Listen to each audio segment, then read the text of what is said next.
Allah ametuwajibishia sisi kufunga kwa sababu kuna makusudio. Makusudio ya kufunga ni nini? Ar-Rasul sallallahu alayhi wasallam abainisha ya kwamba Ramadhani makusudio yake ni kusamehewa madhambi zetu. Na pia Mwenyezi Mungu atubainishia kwamba katika Qur'ani Ramadhani malengo yake tunapofunga ni kupata takwa. Allah subhanahu wa ta'ala asema katika suratul Baqara, ya ayyuhalladhina amanu kutiba alaykumus siyam kama kutiba ala alladhina min qablikum la'allakum tattaqun. Enyi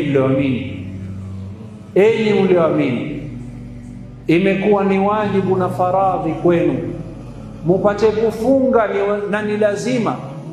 Na nyinyi si wa kwanza ambao mtakaofunga kuanzia alfajiri mpaka magharibi, hauli, haunywi, haustarehe na mke wako au mume wako.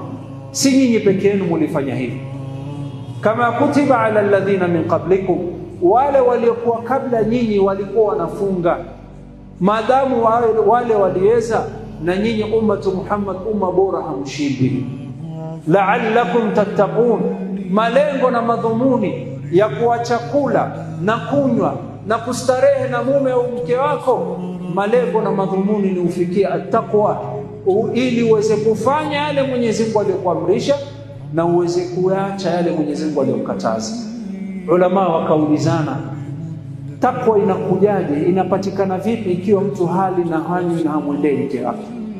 Ulama wakabainisha ya kwamba ikiwa unasikia kiu na maji ipo na umefunga, wajikataza.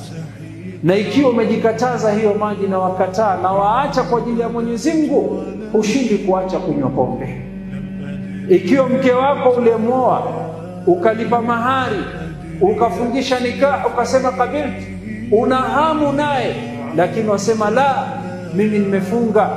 Ikiwa umeacha halali mke wako kwa ajili ya Allah, ushindwi kuacha haramu ya mwanamke ya zina na machafu.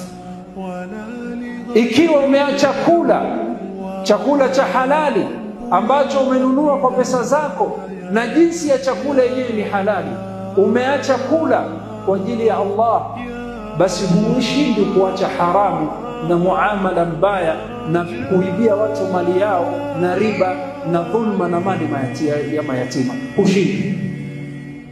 If you've given up halal for the sake of Allah, you can give up haram for the sake of Allah. Hivyo ndo takwa inapopatikana.